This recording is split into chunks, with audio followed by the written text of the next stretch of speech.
Okay, my friend. Nice weekend off for you. Plenty of great football games to watch. I think we have to start the Etihad, mate, in one of the surprise scorelines of the season, or maybe not surprised if you take the form that Manchester City were in. But news of Pep Guardiola signing a 2-year contract. I think I thought that things weren't going well. Now they'll start to pick up. And then Spurs come into town and put 4 past Manchester City.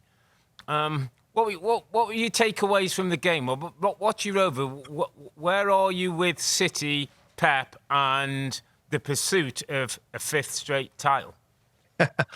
Well, it's remarkable given the situation they're in right now and the way that we're talking, Rob, and the way that they are looking. Remember, start of the season, they won the first 4 games, looked absolutely immaculate. You know, nobody else had won 4 games. They top of the tree at the start, and we're all saying things like, "Here we go again. Who can match them?"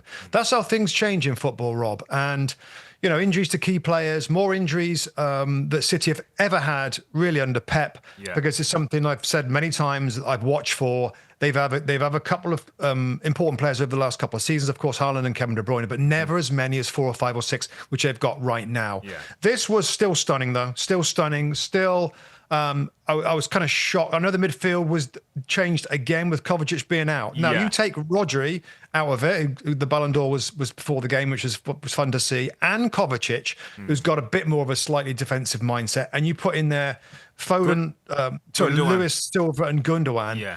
I've never seen. I mean, they were so wide open in that midfield. There was nobody in there, Rob, and it ended up being a basketball game, one end to the other end, which in this circumstance happened to suit Spurs. And it's a stunning result. I mean, it's just a remarkable kind of scoreline that we thought could be a bit of a funny game for City in the way that Spurs play. But I don't think anybody saw 4-0 happening. And a lot of credit to Spurs, Rob, but more worrying times for Man City. Do you see anything different in that from City? I think, like you say, I point to something I think we spoke about a couple of times on the poddy, Rob.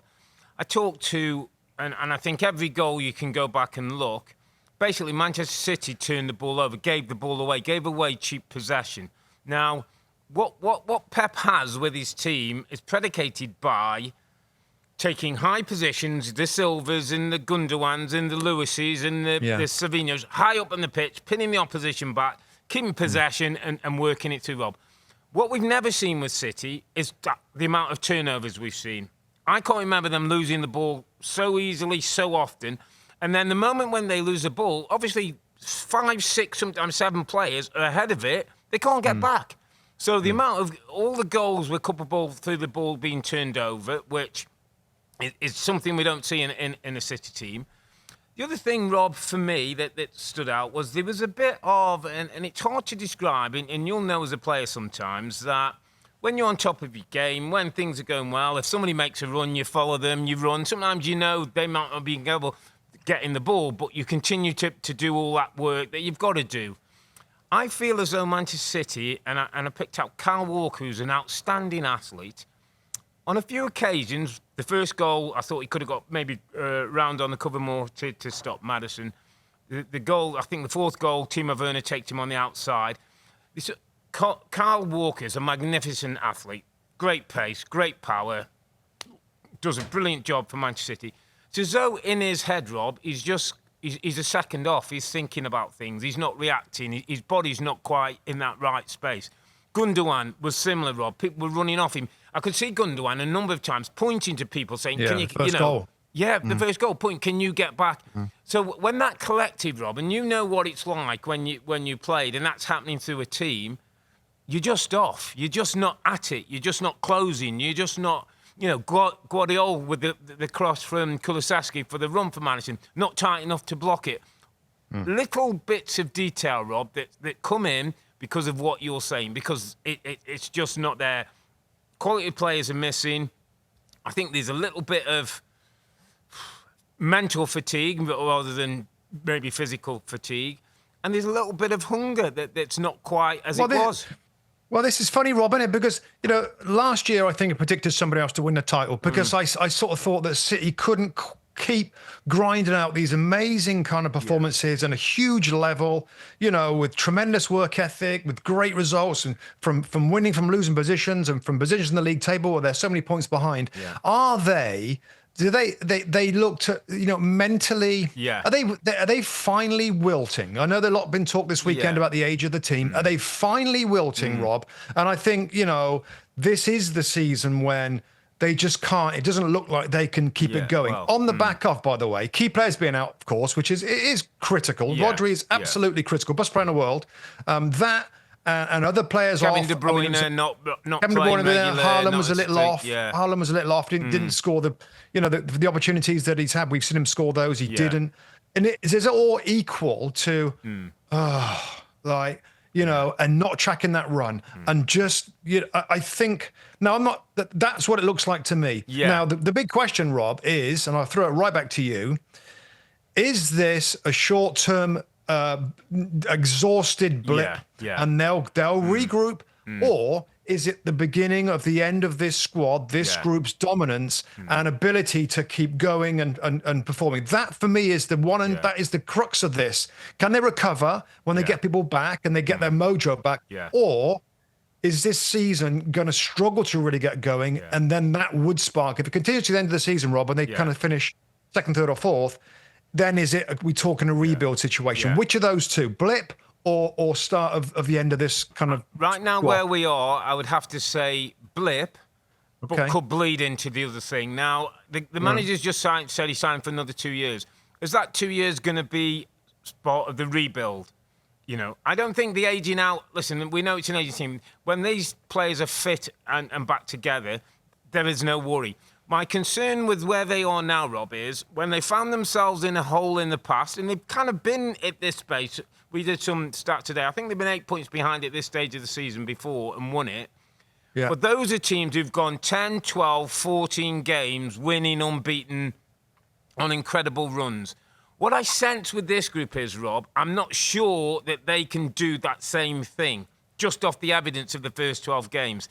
Let me give you a slight analogy, and it's an interesting one because it's current. In that Mike Tyson, in his heyday, was beating people before they went in the ring.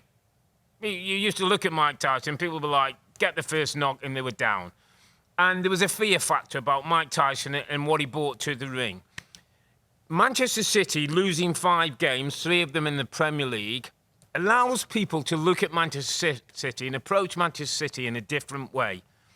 Now, everybody's always been fearful of possession, fearful of the, there's been a blueprint over 3 games, if it's, I know it's only a small sample size, to say there is a way you can beat City. And I think that could affect the rest of the season, where other people don't quite go into the game thinking, oh, look, we'll take a 2-0 defeat against City and just get out of here. People might start thinking they can take a point here. And that mentality might have an effect on the points scored for Manchester City at the end of the season. Yeah, there's a lot of value in that, Rob. I get that. I still think like that they're absolutely capable of going on a run. Correct. I do. It's just a matter of when they can get all their pieces back together again. Yeah. And the one piece is what I will finish this kind of thought of they won't do it this year is because of the guy that got the trophy at the start of the season. They can absolutely go on a run, Rob. Yeah, absolutely. They can. Of course they can. I've got them down as my favourites and they still stay as my favourites. Do they? They still stay as my favourites right now. Yeah. So it's just the Rodri factor. And as you said earlier on, Rob, it's not just his defensive side. It's the way he keeps the ball. Yeah. He has a cleverness about his, and they're just not keeping the ball for long periods of time. So I think that there will be, steadily rebuilding now. I just look at the teams here, Rob. John Stones is struggling to be fit. He's kind of reaching that age. Kyle Walker's over 30 years of age. Gundogan, Bernardo Silva. There is, and there's young players at the club. I mean, they're not all old players. So they're going to have to make some signings in January. I think summer could be a rebuilding period of time. I just don't think, as I didn't at the start of the season, they've got it in them to grind away and on those different competitions and to find a way. They're behind now, and I think I said a couple of weeks ago, Rob, on the pod, how big's the gap going to be before they get their stuff together? Yeah. Because That's they will be get the it thing. together. And the other teams have to make the sun shines and, they do. and get that gap as big as they can. I can already hear the Spurs fans, Rob, saying we've gone 10 minutes in and we've not mentioned them, and we should do. Because Ange Postecoglou deserves a lot of credit. His team have just come off the international break, losing to Ipswich, which was as probably poor performance and day as he's had. He set his team up well, Rob. I thought they were organised in what they were doing, got an extra man in midfield, played Maddison, which I didn't think he would have done in a game that way. You would expect City to have more possession. I thought the fullbacks did a better job. I didn't think they went as high as early to give the team a little bit more of a compact shape. I thought the wide players, Kulusevski, I thought was outstanding. Gave all kinds of problems to Gvardiol and Son, the same with Walker. Thought they were excellently set up. Maddison deserved a lot of credit, Rob. People are always talking about on big days he doesn't turn up. Certainly turned up today, was the best midfield player on show.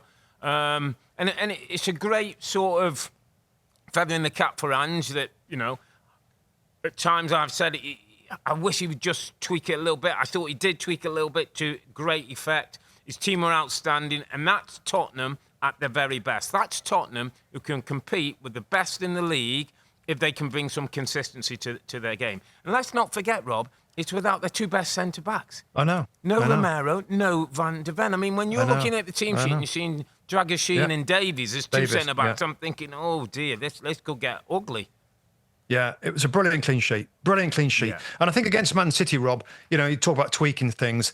In some ways, Man City will kind of force you to be a little bit more cautious. Yeah. And they have a lot of possession generally. So I just thought Spurs looked happy defending in a deep block at times.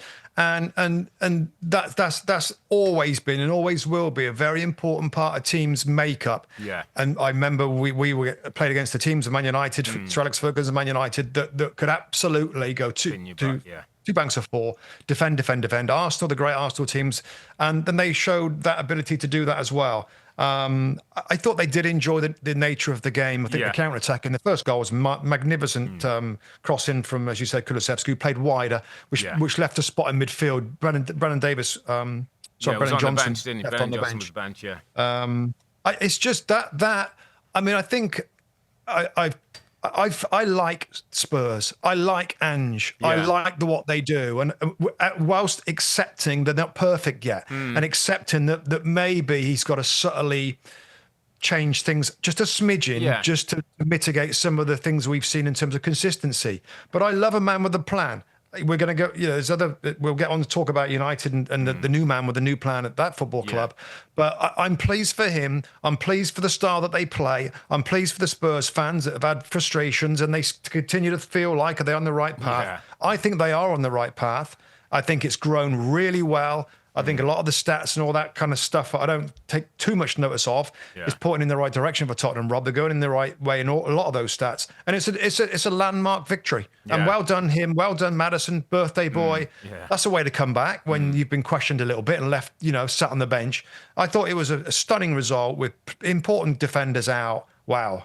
It was that's some win for Ange and for Tottenham. I don't think it gets much better. I know a couple of my Spurs friends were saying they've had a couple of North London derbies, but for me, I think that's the best Premier League result of all time.